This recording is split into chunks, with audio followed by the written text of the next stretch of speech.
Number 7 is gonna call a lot of people, and number 15 is just really weird, so stay tuned. Let's just get cozy. Hello everybody, welcome back. I'm going to be sharing with you guys the things that I refuse to spend my money on as a person who's trying to get their finances together. Maybe this video will help inspire you to add certain things to your list as well for your low buy or no buy year this year. So the things that I'll be mentioning would be things like clothing, candles, perfume, phone cases, just to name a few. So let's jump right in. So the first item on my list would have to be fast fashion. I don't shop at Zara or H&M because I find that the material and the quality of the clothing just don't last in the laundry as long as I would like it to. The quality just doesn't match the price anymore, and so I am more gearing towards finding clothing that are made from natural fibers. They're more comfortable, they last a longer time, and I feel like I'm getting a better cost per wear for those clothing pieces as opposed to fast fashion clothing pieces. And so fast fashion is gonna be number 1 on my no buy list for this year. The next one would be perfume. I only have 3 bottles of perfume, and actually my nose is so sensitive. I get very irritated with a lot of smells. Like when it comes to cooking, I hate cooking just because I cannot handle the smell of food on my hair, on my body. Same thing with perfumes. I actually only wear perfume 1 season out of the entire year, and that is summer. If you think about that, that doesn't really justify me spending a few $100s on a bottle of perfume that I'm only gonna wear for like 4 months out of the entire year. Now I am tempted to buy these TikTok viral perfumes like the Perfume de Marly, the Valleja scent. It's been all over my TikTok, and because so many people are talking about it, it makes me want to try it. But if I kind of self-reflect a little bit, I don't really wear a lot of perfume, and I find that me scrolling on TikTok is just feeding into my shopping addiction. So that's just one thing that I'm not going to be spending any money on this year. Number 3 would be phone cases. Oh my goodness, back in the day when we were all using BlackBerry and using BBM, if you remember, I would be going on eBay and searching for the most cutest, most aesthetic phone cases for my BlackBerry. I had one like ducked out in like fake rhinestones and everything, and I was working a minimum wage job back then. I was spending all of my money on like these cheap phone cases that I wouldn't even use that long anyways, because either I was changing out my phones or they would just break super easily, or I would just get bored of them. And so like that's one thing that I'm not planning to buy this year. I have an iPhone 14 Pro Max, and look at this case. Like it's falling apart. I don't know if you can see that, but look, this case I got it for $70. That is expensive for a piece of silicone and plastic. And look at the quality. Like, this is not my first time purchasing this case. This is my second or third time. After trying out different cases and trying to find one that works for me, I realized that I was spending a ridiculous amount of money on phone cases that, you know, don't last. And so the only time I will be changing out my phone case is when either I get a new phone or if something does happen to this phone case. But right now it's still holding on, it's still holding strong. I don't plan to buy another phone until like maybe next year or something. Number 4, water bottles. I really fed into the whole Stanley trend. I do not have a Stanley bottle myself, but I do want to show you something. Starbucks actually came out with this. So this is a Stanley and Starbucks collaboration cup.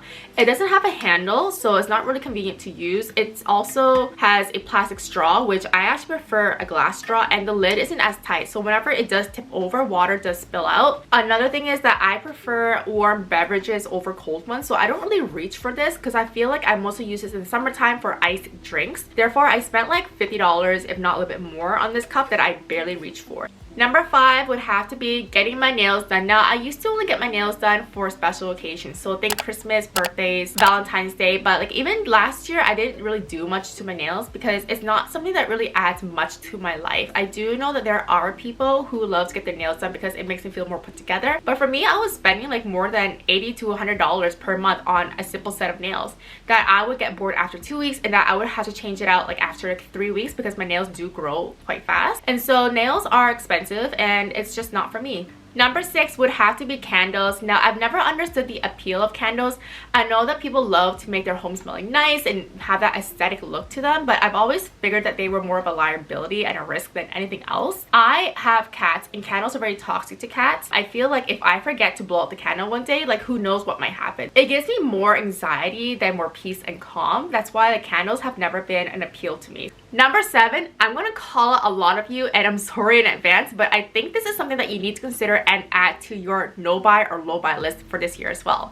So number 7 would have to be Temu. I've gone through the majority of my life without Temu. I know that Temu is very appealing because it has a lot of cheap products for very cheap prices, but that's the thing. You're getting cheap quality products for cheap prices. I've seen people get really into the whole Temu addiction where like their entire bathrooms are just from Temu. I feel like Temu is just gonna be a gateway to my shopping addiction that I'm trying to kind of cut back on. My worry is that like if I start shopping and if I start adding things to my cart, because things are so cheap, I might add a few more items thinking like, oh, it's just an extra dollar here and there. Where's the harm? And it adds up. So I don't want to feed into that addiction. I don't want to start using Temu because it might snowball from there. If I haven't started using it, I'm safer this way. So Temu is on my list. Number 8 would have to be mugs. We are a household of 2 people and we have 6 mugs in our cupboard. We do not need 4 extra mugs. Mugs is something that I will not spend any money on. Number 9 would have to be cheap jewelry. So back in the day when I was working my minimum wage job, I would just go out and buy these trendy accessories. They would always end up in the trash just because they were either tarnished really quickly or I would just have an allergic reaction to them, or it just was not in trend anymore. Me and my boyfriend, we actually had a couple ring and I actually developed an allergic reaction to it. I still have the scarring from it. Then I realized that I need to invest in pieces that actually last me for a very long time and doesn't give me an allergic reaction. Number 10 is hair maintenance and hair dye. I used to be blonde, you guys. I used to spend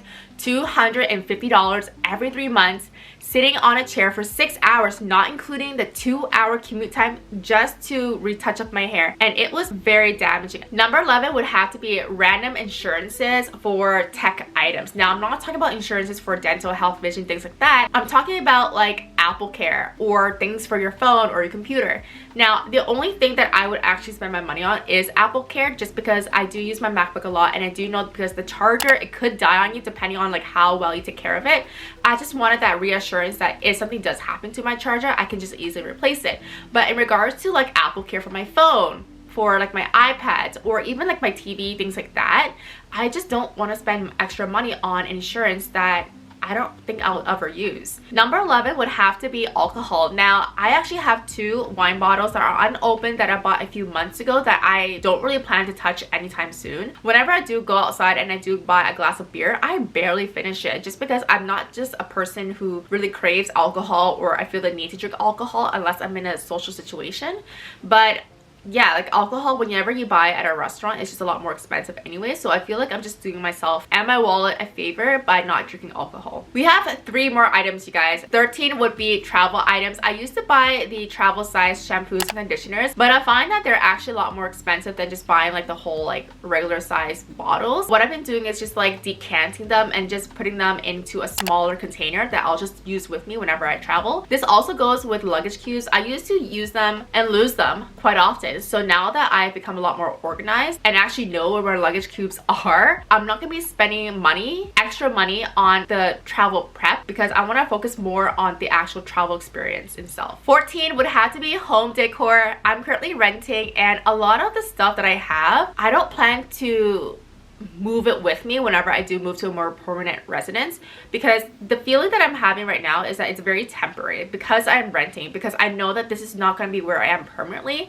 I don't feel the need to invest hundreds of dollars, thousands of dollars into furniture that should last me for a lifetime, if not 20, 30 years. So I don't plan to spend any money on furniture or home decor. This is number 15.